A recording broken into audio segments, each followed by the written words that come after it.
Hey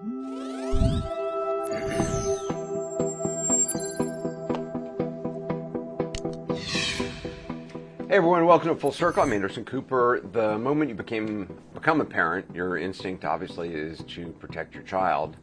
One of my CNN colleagues, national correspondent Renee Marsh, knows that firsthand. She had to experience one of the worst things any mom could ever go through, being by her son's side while he fought for his life and having to say goodbye.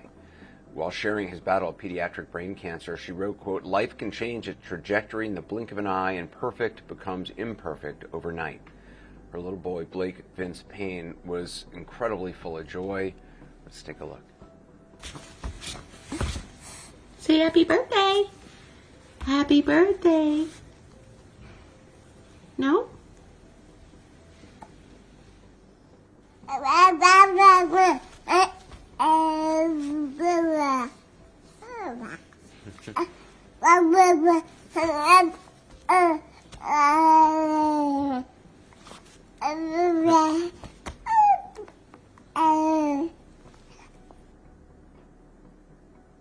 I heard happy birthday in there. I swear I did. Maybe I'm talking baby talk recently, but in December 2019, at 9 months old, Blake was diagnosed with a rare form of brain cancer. The family celebrated his second birthday on March 14th of this year in the hospital. Blake loved books, he loved music and brushing his teeth. Sadly, 1 month later, on April 14th, Blake passed away. The family spent nearly a year and a half with Blake as he bravely went through cancer treatment. During that time, Renee read books to him every single day. One of the stories that she says gave her hope during his fight and eventually inspired her to write her own children's book. It's called The Miracle Workers, Boy versus Beast. It's just released this week. All the profits from the book will fund pediatric brain cancer research, and Renee Marsh joins me now. Renee, thank you so much for being with us. I love the book. I've been reading it with Wyatt, and it's just it's so powerful, and I just think I want to hear just the journey you went through to write this and what you have gone through with your family. I'm so sorry for your loss. How are you doing, first of all? It depends on the moment of the day, but, I am navigating each day to the best of my ability. That is the best answer I have for how I'm doing. Some days are better than others, but I know that it's going to be a long road of just trying to get used to life without Blake, because he truly was the bright spot in this house, and he was the star of the show, and everything revolved around Blake, as I'm sure you understand with Wyatt. So it was Blake's world, and we in this house were just living in it. And, we got that just heartbreaking news that he was diagnosed with brain cancer when he was just 9 months old. And it's no exaggeration to say that I felt like life as I knew it, which was in my eyes perfect before that December 2019, it had completely shattered at that moment. But we were being strong for Blake. And so as we went through the cancer journey with him, my husband and I, we leaned heavily on our faith, and every day we harvested hope from somewhere. And that could be like interactions with other people, conversations, something that someone said. And honestly, having hope in our survival toolkit really helped us to survive this. I remember when my dad died, I was a kid, and I remember feeling like the calendar got reset to the year zero when he died. And for the rest of my life, and even now today, I mark time but before my dad, when my dad was alive, and the time after when he wasn't. And I was just thinking, when you said, the day you got that diagnosis, time must have just stopped. Yeah, time stopped, and you feel stuck in a place that you don't want to be in. The only way that I can describe this is everyone has had a nightmare at some point in their life, and they know that feeling when they wake up and realize it was just a dream. With this scenario, you just never get that opportunity to wake up and realize it's just a dream. You just keep on living it. And that's the best way that I could describe what it was like, just enduring seeing your child suffer. I mean, as parents, we know how we feel when our child just has a cold. You want to take that pain away, discomfort away from them, because you just don't want to see them suffer. But seeing your child suffer with cancer, that is something that no parent ever wants to endure.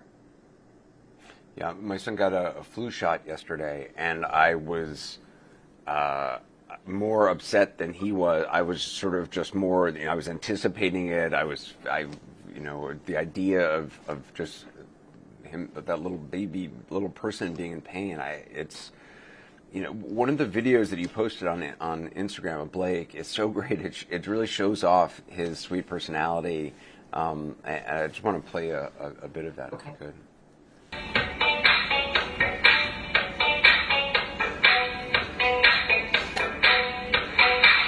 Yeah, good move.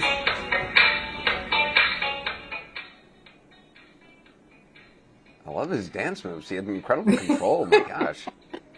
Oh, me too. He was so fun. I mean, he was really so much fun to be around. The best personality.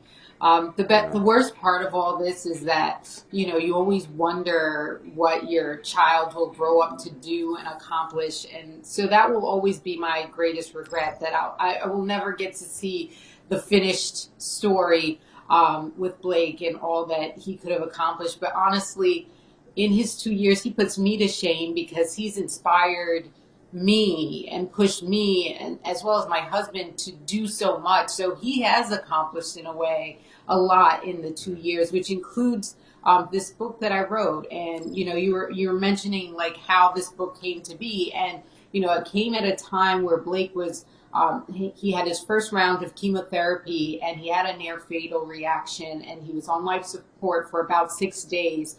And we were there in ICU, and Blake was he looked lifeless. And I made the conscious decision to read to him every day. He loved books. He loved reading. And I didn't know if he could hear me, but I wanted him to know, if he could hear me, that Mom was still there. So I read to him every day, multiple times a day. But, in the stack of books that we had, the only thing we had was like The Wheels on the Bus and Itsy Bitsy Spider and, the classics. But at that time, with what we were going through, I needed something more, because I wanted to feel the hope.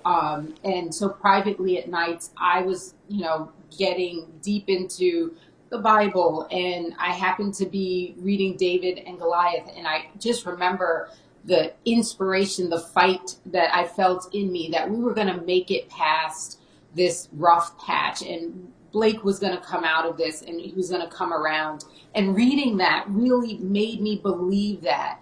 And that's when it crystallized for me that, I wanted something like that to read to Blake, to inspire that kind of feeling. Because, Anderson, when we were reading books to our kids, we're reading it to them, but we're reading it too. And so I wanted something that I know, even though the odds looked stacked so high, it would give us that fighting spirit that, we're going to make it to the other side. And that's how this book came to be. It's such an apt comparison to the story of David and Goliath. You're battling something which is so much larger and so much more unknown, and you need your own skills to get through it, but you also need something else on top of it because it's so out of your hands. Yeah, that's how I felt. I mean, I felt. When people say we can't control life, we can only control, how we react to it. Nothing kind of taught me that lesson more than our journey with Blake, because, I am, and to this day, am a bit of a control freak at times, but this was something there was nothing I could do. It was out of my control. I could advocate for Blake. I could ask questions, but I felt like we were facing something huge, a huge monster, which was cancer. And all of the statistics and research suggested that we weren't going to win that battle. But I wasn't going to give up on Blake. And I believe that there is value in having hope, even if you don't win the battle in the end. Because if I didn't have that hope, I wouldn't have been Blake's fiercest advocate. I would have given up since day one. And I think that by being his advocate, by having that hope, we got an extra year with Blake. He made it off of life support, and that extra year that we had, or year and a half actually that we had, are some of the most fond memories that I will have of Blake for the rest of my life. So I can't imagine going through this journey hopeless. I mean, if I had my choice, the end of this story would have been different. But had I gone through this December 2019, writing my son off and thinking this means it's over for him, I think that would have been an even worse scenario, a worse way to live through this journey. You've said about the book, you said it was birthed from cancer, but it's not just about cancer. What message do you want people to take away from it? Yeah, I mean, this is just a book that any child could really enjoy. My hope is that it will generate what I was talking about, which is that fighting spirit inside of young people that, life guarantees you're going to have challenges. I guarantee you that you will. But it's how we kind of approach them. And a lot of times we defeat ourselves before we even come up against the challenge because we psych ourselves out. So I hope that this book will be a tool for parents to kind of help them teach that complex idea and concept of having hope. Just like we teach our kids the ABCs, 1, 2, 3s, and the golden rule. I was thinking about how hard it was for me to have hope when I was getting bad news from the doctors. And I just wondered, if we take the time to enrich the minds of our young children really early about this idea of hope, might it be that later in life, it's never going to be easy, but it might be easier to tap into that reservoir of hope. So I hope this book will be a starting point for parents to help them with that. You're donating all the proceeds from the book to pediatric cancer research, and you've been very outspoken about the lack of funding in this area. Talk a little bit more about what you discovered and why that is.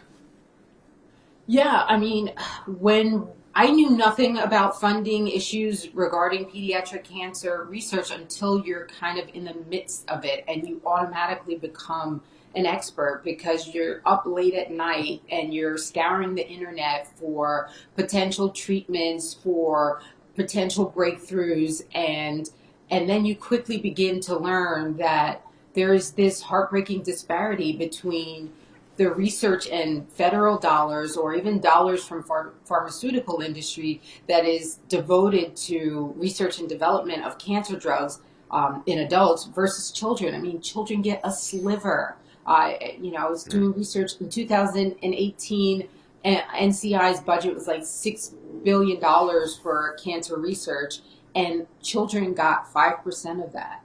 So that is the reality. I mean, look, I understand that there are more adults with cancer than children, but it's a heartbreaking situation when you talk to scientists in this field who are desperate to solve these pediatric cancers, but they don't have the financial backing. And it's heartbreaking for a mom like me when you know that the reason why your son died is because there is no significant conclusive research for his cancer.